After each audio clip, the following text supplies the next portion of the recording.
We have hard work to do and loads to live. Sure not to struggle. Face it to God's gift. And fold your hand in accuracy.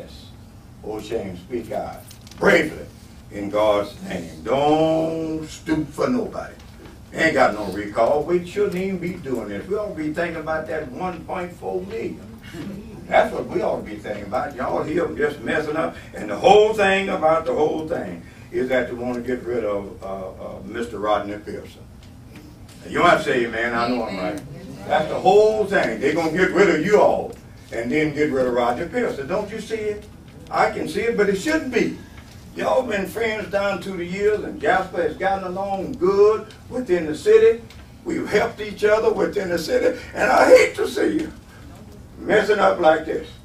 You just fat, acting the way you shouldn't be. You ought to be ashamed of yourself, cutting up like you're covering. 3 years, Judas hung around the law.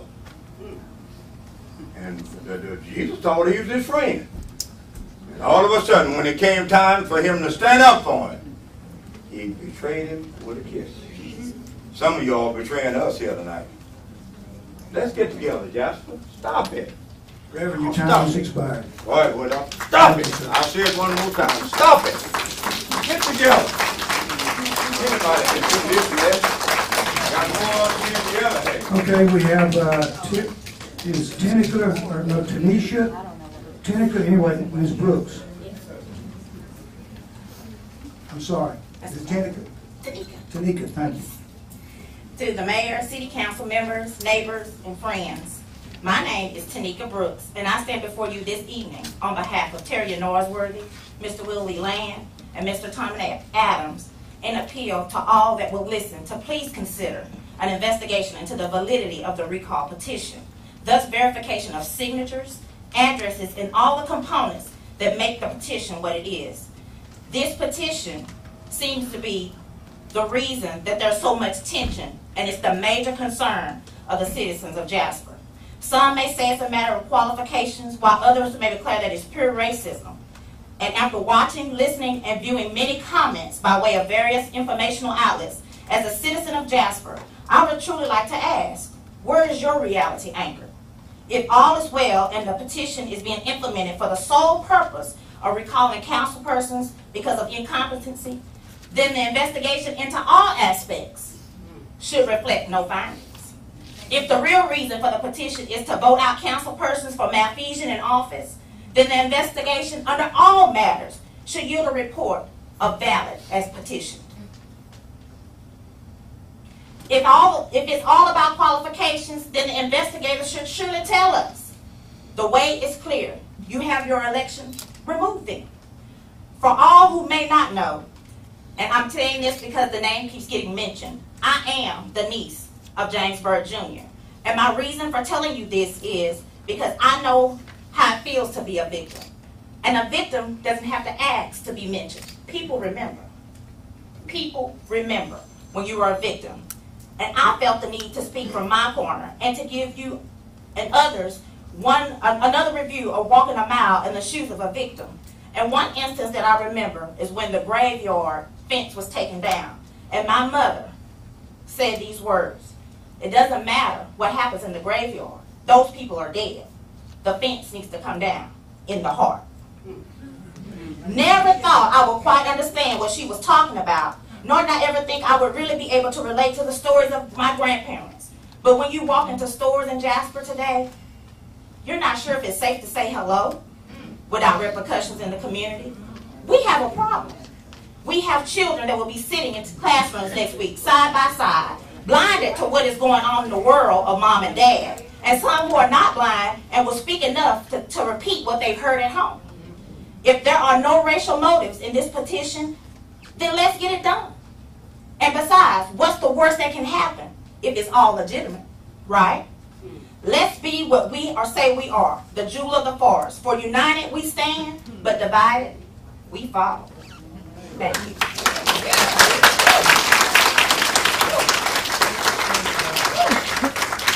Now we have Deborah Weathersby.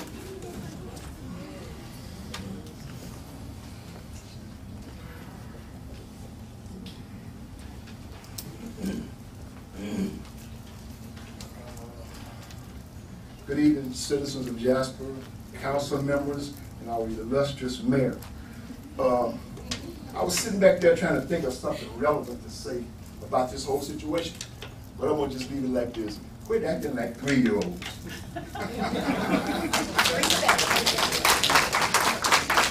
Okay, we thank everyone for their comments. Okay, we have up next the consideration and approval of 4 sets of minutes. Regular city council meeting July the 11th, 2011. Special call city council meeting July the 25th, 2011.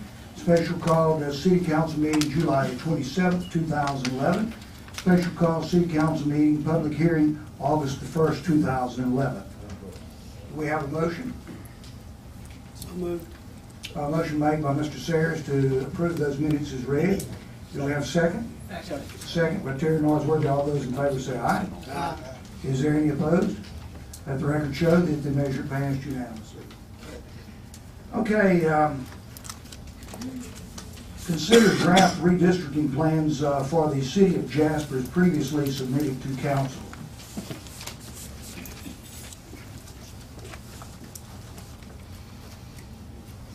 Time flies, Mr. Knight. Yes, sir. It's been a while, and it's my pleasure to be back. I appreciate the opportunity. As indicated by your agenda item, we're here to talk about some draft redistricting plans. And really, we're bringing you only one tonight. I know you've gotten... Sir, excuse me, could you explain to the audience, Sure. to the other council members, why we're doing this? Yes, sir. Ladies and gentlemen, when you have single-member districts, or districts from which elected representatives from Congress all the way down to state representatives, state senators, commissioners, and council members, you have to, every time a census comes out, you have to review those districts and determine one under Texas law, and it's essentially part of federal law now, that there's not more than 10% variation between the population of the smallest district and the largest district. And once, if you review that, it's called a district plan assessment. If you review that district plan and there's more than a 10% deviation, then you're really required by law to redistrict so everybody gets one vote and everybody's vote counts equally. And when you do that, there's a litany of federal laws that come into place that's been well established over the last 30 years. Although the pendulum has swung back and forth, the Supreme Court, you can almost find a Supreme Court opinion now on redistricting that says anything you want to. You just got to keep it tracked down. But when it comes down to it, we initially, as I recall, I assisted the city of Jasper to amend its charter a number of years ago to provide for single-member districts, and I've had the pleasure of, this makes the 3rd time I've been before you to adopt or propose the original district plan and or amendments to that to comply with the law. This year, as many cities and counties across the state are doing, we did a district plan assessment for you. And I know I've got a lot of cities that I represent that, I'm trying to find a laser beam here, that we represent, and I know all of those cities almost uniformly across the state, even though our state may be in better shape than some states. The cities of this state are suffering economically, lost, reduced taxes, etc. But I would have to tell you, comparatively, one of the things I see in a city, small community, that is more economically healthy than many of its competitor cities, if you will, you see more in-city migration between the people moving up, moving into different housing, moving into different housing projects, and more in-city migration. And so we did, when we did this assessment for Jasper this year, we found that in doing the assessment, the ideal district is about 1,898. I don't have that number memorized, so let me look at it. 1,898 people for each of the 4 districts. And when we did that assessment, we found that in your existing district number 1, people had migrated out of that district, and it was down to 1,700, population of 1,700.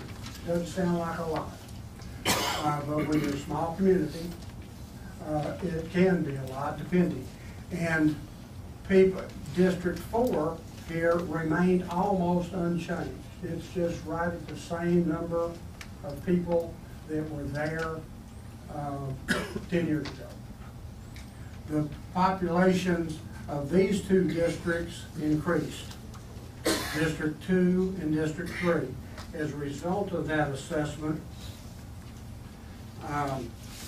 the overall deviation between the largest and the smallest district population was a little over 16%. And that population deviation, back up one page here,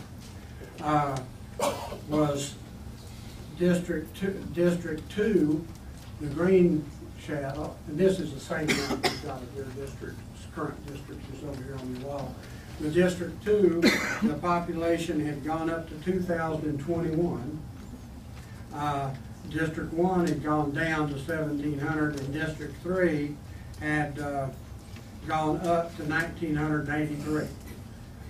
And District 4 had the same 1,846 as it had back there a number of years ago. And so the District 2 was overpopulated by 6.48%. District 1 was underpopulated by 10.43%. You add those 2 numbers together to get the total variation between the largest and the smallest was 16%. So you're required by law to redistrict, or somebody's going to challenge you later. Now tonight, we brought one plan that I'm prepared to recommend, and these are draft plans, understand. We brought another plan that, just for look at the map, we're not finished, it's a work in progress. And I apologize to you, and I'm unaccustomed to doing that.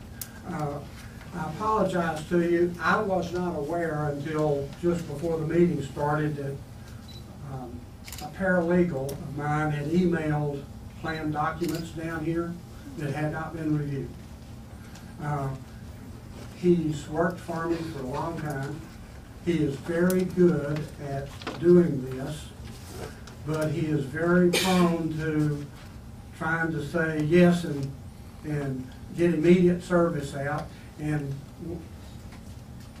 I'm going to have a different kind of come to Jesus meeting when I get back to Austin with him. My partner is doing that today. He has been told repeatedly, you do not ever send out a plan that has not been reviewed, edited, and approved, because we, the lawyers, have to pay attention to these things, and reviewed and approved. Apparently it's gotten too easy for him, because he push a button and email it. And it just makes, you do things quick and hastily in the law office, you've got problems. District 1 plan I have reviewed. I recommend it to you, but I'm not trying to limit you from getting more. And having been a prior city manager at one time in a town that we pinched our pennies. Matter of fact, I hope he was popular here when he left. One of your prior city managers worked for him. He started off at Kerry Lacey, who was here a number of years ago as a city manager, came up through your staff here. And I remember going through budgets looking for $25 an item to try to trim it. This District 1 plan, the District 1 plan is as close as we can keep it reasonably to your existing districts and meet all of the legal requirements that are applicable. And the beauty of the District 1 plan is the total variation, and this is, sometimes I've struggled with cities to get them a decent plan that meets all of the requirements. It's within